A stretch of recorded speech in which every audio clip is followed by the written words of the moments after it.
Olá pessoal, nesse vídeo aqui nós vamos falar então um pouquinho sobre corrente elétrica, definição, resistividade, condutividade e como que a gente chega à definição da lei de Ohm de um aspecto aí, de um ponto de vista mais físico, né, dos fenômenos físicos por trás da lei de Ohm. Primeiro, a corrente elétrica nós já conhecemos aí, né, de outras disciplinas, enfim, já utilizamos esse conceito. Corrente elétrica, a definição dela é o movimento de cargas elétricas, um movimento ordenado, né, de um fluxo de cargas elétricas. Por definição, por convenção, melhor dizendo, uma vez que tenhamos, né, um movimento de cargas positivas se deslocando, então nós temos estabelecido, nesse sentido aqui, por convenção, se definiu historicamente que a corrente elétrica aí, ela é dado nesse sentido aqui do movimento de cargas positivas, né? Historicamente, quando foi convencionado aí o que a corrente elétrica seria um movimento de cargas positivas, não se conhecia, né, a estrutura atômica, que as cargas positivas estão presas ao núcleo do átomo e elas não conseguem, estão fixas, né, na estrutura atômica, então elas não se movimentam na matéria sólida. O que se movimenta, que tem liberdade para se movimentar nos condutores, por exemplo, são os elétrons, né? Mas convencionalmente a gente adota até hoje que corrente elétrica é o movimento de cargas positivas. E nós podemos definir aí a corrente elétrica, também quantizar, né, melhor dizendo, por uma relação aí que é a quantidade de cargas, ou a variação de cargas que atravessa um material, um certo elemento em um intervalo de tempo, né? De forma que a unidade ou a dimensão de corrente elétrica ela é dada aqui nessa quantidade de cargas, ou seja, na unidade padrão em coulombs por segundo, né? E isso nós também definimos aí coulombs por segundo, a quantidade de carga por segundo que atravessa um certo material, um certo condutor ou não, né, mas um objeto. Essa carga coulombs por segundo define também uma unidade que nós chamamos aí de ampere, né? E utilizamos o símbolo A. Então, como eu já tinha falado anteriormente, o que a gente já sabe da estrutura atômica, né, dos materiais, que as cargas positivas que estão presas lá nos átomos, elas não conseguem se deslocar, né, no objeto, numa matéria sólida, por exemplo. E o que ocorre mesmo são o movimento das cargas negativas, ou dos elétrons livres, no caso dos condutores. Mas, então, se eu tiver um movimento de cargas elétricas negativas, neste sentido aqui que eu desenhei, ele representa exatamente a mesma corrente elétrica aí nesse sentido, certo? O movimento relativo, né, o que acontece das cargas negativas em relação ao núcleo dos átomos, lá onde estão as cargas positivas, o efeito da corrente elétrica é exatamente o mesmo. A gente tem um deslocamento de cargas que a gente pode convencionar, e por isso a gente utiliza até hoje, né, a convenção, como uma corrente elétrica é um deslocamento de cargas positivas nesse sentido. Tá? Se a gente imaginar, agora vamos imaginar um pouquinho mais dos materiais condutores aí. Vamos pegar um exemplo, um condutor, o que acontece fisicamente, né? Na estrutura atômica, um condutor de cobre. O símbolo atômico aí do cobre, utilizamos aí Cu, né? A simbologia do cobre. Algumas propriedades do cobre. A temperatura aproximada de 300 Kelvin,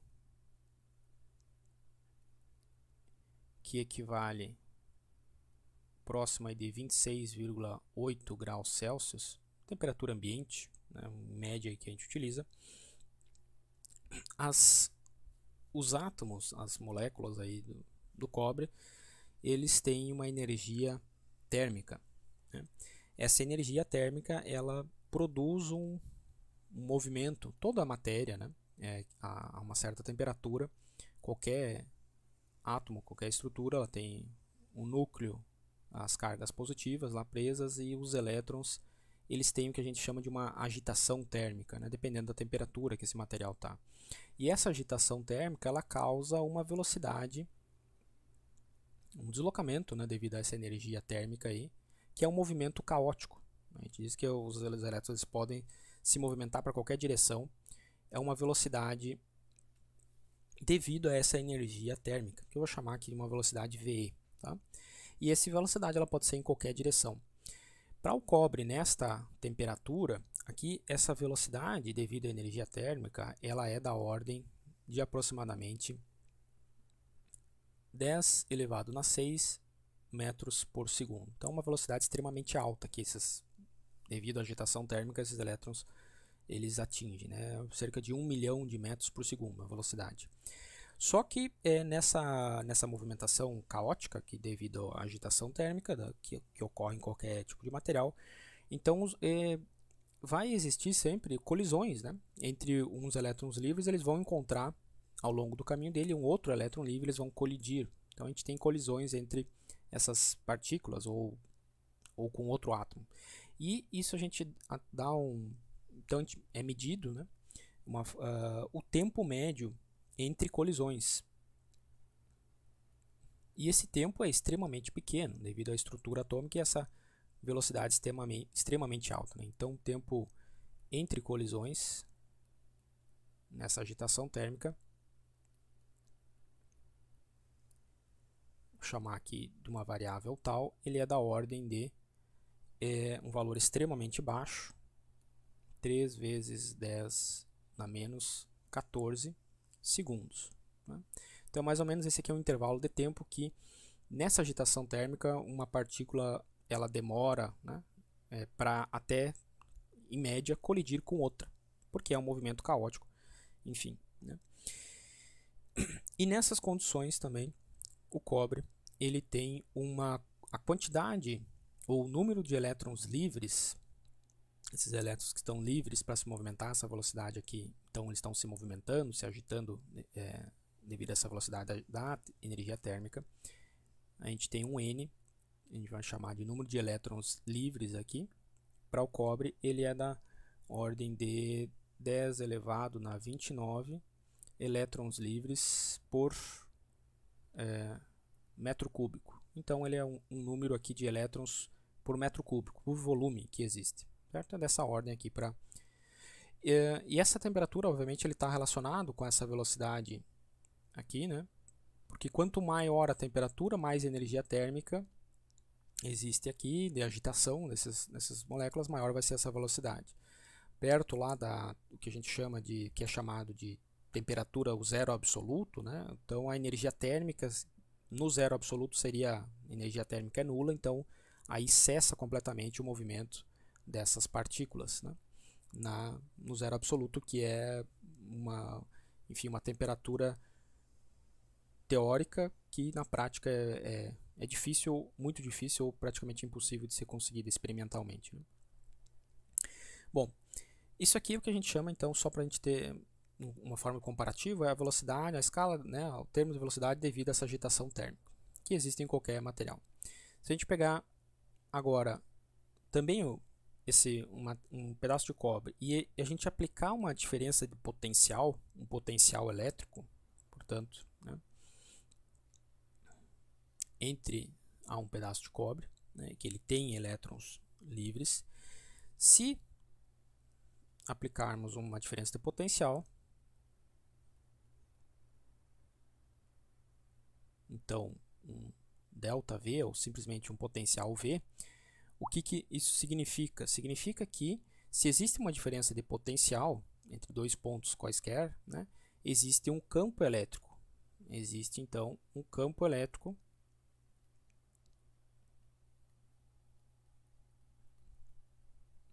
dentro desse material, campo elétrico E.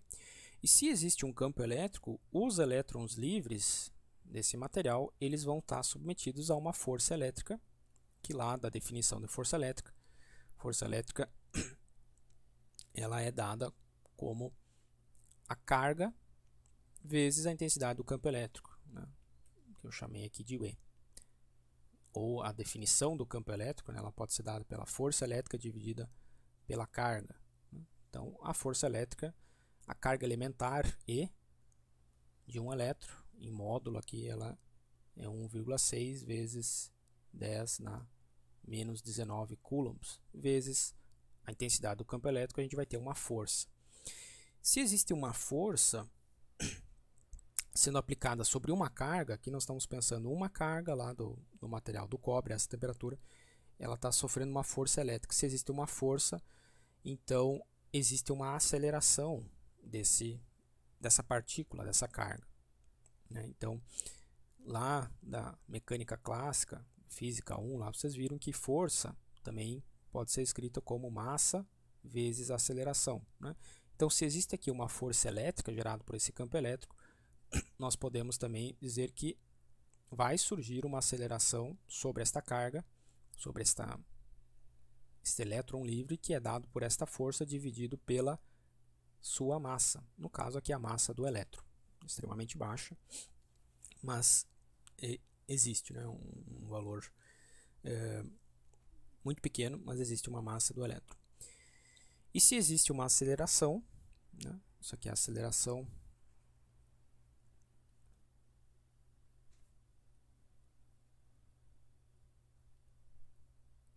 devido ao campo elétrico, a presença de um campo elétrico, nessa carga, ela vai ser acelerada. Então, se existe uma aceleração, essa partícula vai desenvolver então uma velocidade também.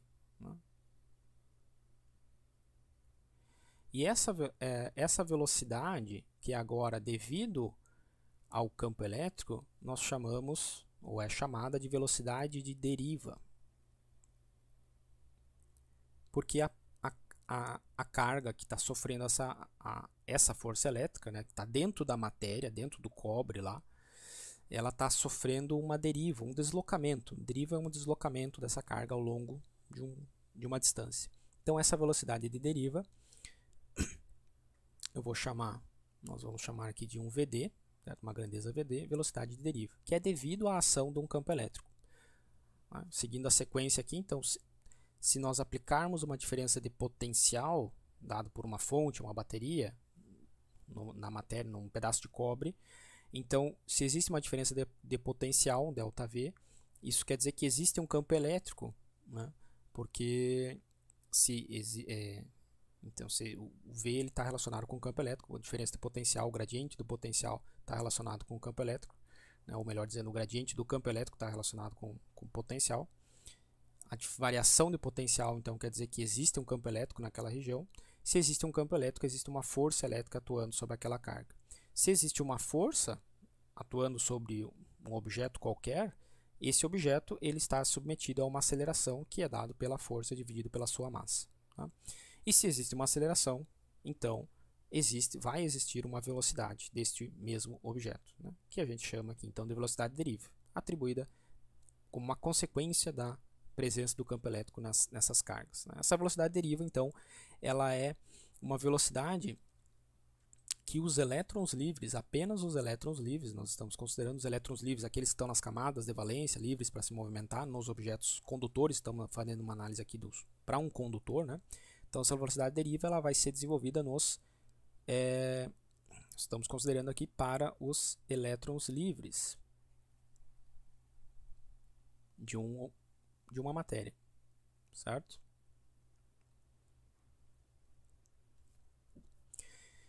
Essa velocidade VD, então nós podemos escrever uma relação para a velocidade de deriva em função da aceleração e do tempo entre colisões. Aquele tempo entre colisões também vai influenciar aqui. Esse tempo entre colisões aqui, então na velocidade de deriva, quanto tempo que uma carga vai ter até colidir com uma outra carga? Esse tempo de colisão ele também também é válido para essa velocidade de deriva. Em algum momento ele vai colidir com uma outra carga. Não tem um caminho sempre livre na frente dele. Ele vai encontrar uma carga no caminho dele e esse tempo de colisão. Então a velocidade de deriva ela pode ser expressa em função da aceleração vezes o tempo entre colisões, tempo médio entre colisões, né? A gente tem aqui aceleração vezes tempo, nos dá a velocidade que vai ser desenvolvida, que essa carga vai desenvolver. Tá? Então, enquanto essa carga não, esse elétron livre aqui, ele não colidir com outro, não encontrar outro elétron no caminho dele, certo? Ele vai desenvolver uma velocidade devido a essa aceleração. Né? Qual que é a velocidade que ele vai chegar? Bom, depende quanto tempo que ele vai demorar para encontrar um outro elétron livre aqui no caminho dele, que ele vai colidir. Né? Os dois vão colidir e a velocidade final vai ser diferente, mas quanto tempo que ele vai ter para ser acelerado na presença desse campo elétrico é definido por esse tempo, por esse tal que é o tempo entre colisões. Né? Então, a aceleração vezes esse tal vai nos dar uma estimativa aí da velocidade que esses elétrons livres vão obter. E aí a gente pode substituir essa aceleração por essa relação aqui em função da força elétrica dividido pela massa. Então eu posso escrever aqui que a velocidade de deriva para um elétron livre no cobre, né? Estamos partindo aqui que isso aqui seja também no material do cobre, é dado pela força dividido pela massa do elétron, né, vezes o tempo entre colisões. E a força, nós podemos escrever a força em função do campo elétrico. Então, é a carga elementar vezes a intensidade do campo elétrico. Então, a velocidade de deriva pode ser representada como a carga elementar vezes campo elétrico dividido pela massa do elétron vezes o tal, que é o tempo entre colisões nos elétrons, certo? Essa relação aqui, então, é a velocidade de deriva. Carga elementar E aqui e a massa do elétron são constantes, não mudam, mas quanto o tempo entre colisões depende da temperatura do material, né, da matéria. Quanto maior for esse tempo de colisão, maior vai poder ser a velocidade de deriva que uma carga livre vai poder atingir. E também, quanto maior for a intensidade do campo elétrico, maior vai poder ser a velocidade de deriva que essa carga livre vai atingir. Tá? Vamos imaginar agora um condutor. Vamos pegar um pedaço, um fio de cobre e aplicar para alguns valores. Vamos ver qual a velocidade de deriva que uma carga livre, né, num fio de cobre pode atingir. Um fio de cobre com um comprimento de 10 metros. Tá? Então, se imaginar que nós temos aqui um condutor de cobre com um comprimento L de 10 metros, esse fio aqui. Vamos aplicar aqui com o auxílio de uma fonte, né, uma diferença de potencial, então uma variação de potencial aqui, que eu vou chamar de V, e esse potencial entre as duas extremidades do fio vai ser de 10 volts, certo? Bem, dentro desse condutor, né, nós podemos assumir que o campo elétrico dentro desse condutor ele será aproximadamente constante da ordem de 10 volts, ou seja, a diferença de potencial dividido pelo comprimento desse condutor. Então vai ser da ordem de 10 volts dividido por 10 metros, que é o comprimento, ou seja, um campo elétrico aí da ordem de 1 volt por metro, certo? A cada 1 metro de comprimento aqui desse material, nós temos 1 volt, né? O potencial está crescendo 1 volt a cada 1 metro desse condutor, tá? O que nos dá aqui um campo elétrico, então, de aproximadamente na ordem de 1 volt por metro dentro desse fio de cobre. E agora, se nós substituirmos isso aqui na expressão, essa expressão aqui para a velocidade de deriva, tá? Considerando que a massa de um elétron ela é da ordem aproximadamente 10 elevado na menos 30 quilogramas. Tá? Então, nós chegamos aí que a velocidade de deriva das cargas livres, né, nesse fio de cobre aqui, a uma temperatura, assumindo aí uma temperatura em torno de 300 Kelvin, que nós utilizamos aí cerca de 26 graus Celsius, né? Então essa velocidade deriva apenas substituindo os valores. A carga elementar é 1,6 vezes 10 na menos 19, em módulo estamos fazendo aqui, multiplicado pela intensidade do campo elétrico, que nós assumimos aqui que é 1 volt por metro, então o campo elétrico é 1 volt por metro, vezes 1, vezes o tempo entre colisões, da ordem aí de 3 vezes 10 na menos 14 segundos, tá? Os dados que nós tínhamos aqui, né, para condutor de cobre, são dados conhecidos experimentalmente. Isso aqui então dividido pela massa do elétron, que é da ordem de 10 elevado na menos 30, apenas substituindo aqui esses valores.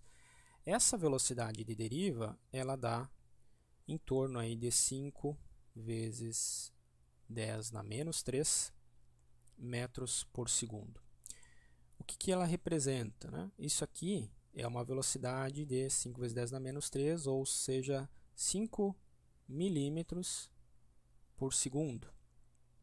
Quer dizer que uma carga livre, um elétron livre, que tiver exatamente na extremidade aqui, bem no começo desse fio, então tem um elétron livre aqui, e ele tá dentro desse cabo. Uma vez que a gente conectou essa fonte de tensão de 10 volts às duas extremidades, ele está agora sob a ação de um campo elétrico de 1 volt por metro, e ele vai sofrer uma aceleração, e essa aceleração nesse elétron livre vai levar ele a uma velocidade de, em média, 5 milímetros por segundo. Essa velocidade de deriva é o que vai deslocar esse elétron ao longo do percurso ou do comprimento desse condutor. Tá? Essa velocidade de deriva pode deslocar este elétron até a outra extremidade do condutor, se esse potencial aqui for mantido constante ao longo dessa trajetória. Certo? Então essa velocidade de deriva é o que desloca as cargas ao longo de um condutor, ou seja, é o que estabelece a corrente elétrica. Tá? Então essa velocidade de deriva ela está diretamente ligada com o fluxo de elétrons que se deslocam ao longo desse condutor. Só que, vejam, nesse caso aqui, né, uma diferença de potencial de 10 volts para um fio aqui de 10 metros de comprimento. Não é nada difícil da gente imaginar uma situação dessas, né, montadas aí no laboratório ou até na prática, né, basta um fio de 10 metros e uma fonte de 10 volts alimentando os dois, conectados às duas extremidades, uma bateria de 10 volts conectadas às duas extremidades, aí nós temos essa situação. Né? E a velocidade de deriva ela é extremamente baixa, olha só, 5 milímetros por segundo. Comparado com aquela velocidade devido à agitação térmica, né, que nós discutimos aqui no início desse vídeo, que é da ordem de 1 milhão de metros por segundo, ou 10 na 6 metros por segundo, essa velocidade devido à agitação térmica a 26 graus Celsius, né, não a temperatura ambiente, ela é muito maior, essa velocidade devido à agitação térmica, só que ela é um movimento caótico, ela não acontece numa direção preferencial, né, ela acontece em todas as direções, de forma que, em média, a partícula não se desloca, ela fica assim, parada ali no átomo. Agora, essa velocidade de deriva, mesmo sendo muito menor, se o campo elétrico ele tem uma direção estabelecida, e aqui o campo elétrico estabelecido ele vai ser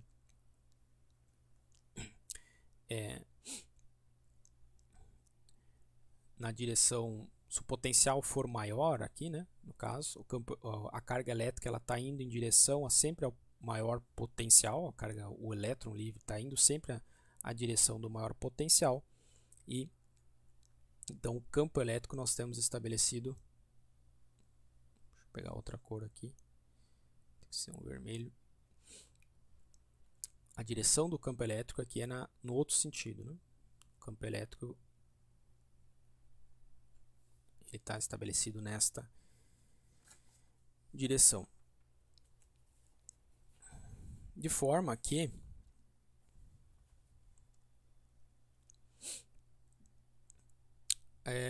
uma carga livre ela vai se deslocar ao longo deste fio, né? E se nós imaginarmos, então, quanto tempo que ela demoraria, aquele elétron livre lá do início, para percorrer todo o comprimento do fio? Bom, se a gente tem a velocidade, que é essa velocidade de deriva, e o comprimento, basta a gente pegar, então, o tempo, né, que ele vai demorar, vai ser dado pela velocidade, dividido, ou melhor, o comprimento, né, dividido pela velocidade, vai nos dar o tempo que ele levaria para percorrer. Então, para percorrer esses 10 metros, dividido por uma velocidade de 5 vezes 10 na menos 3 metros por segundo, isso vai dar na ordem de 2 vezes 10 elevado na 3 segundos, dividido por 60, que dá na ordem de aproximadamente 33,3 minutos. Então, só para termos de comparação, né, com a velocidade desenvolvida devido à agitação térmica, embora ela seja caótica, né, ela não tem uma direção preferencial, os elétrons são agitados caoticamente, né, então eles acabam não se deslocando numa direção, porque eles se movimentam em todas as direções, né, em média ficam parados. Agora a velocidade deriva, mesmo ela sendo muito baixa, ou seja, ela vai demorar em torno de meia hora, né, mais de meia hora, uma carga livre para atravessar todo esse condutor aqui, de 10 metros de comprimento, dado aí uma diferença de potencial de 10 volts, né, entre as duas extremidades desse condutor. Ela demora cerca de 30 minutos, mas ela vai se deslocando sempre numa direção preferencial, porque existe um campo elétrico que ele tem uma direção, certo? Esse campo elétrico ele tem uma direção preferencial, e isso significa que então essa carga elétrica está sempre sob a ação de uma força elétrica que está empurrando ela para um lado, ela está sob a ação de uma aceleração que está deslocando ela, tá? Então essa velocidade de deriva, embora aqui para esse exemplo seja bem pequena, ela desloca a carga, né, desloca as cargas livres de um condutor para uma direção, ou seja, ela estabelece aí um fluxo de cargas e que vai estabelecer também uma corrente elétrica, por definição, tá?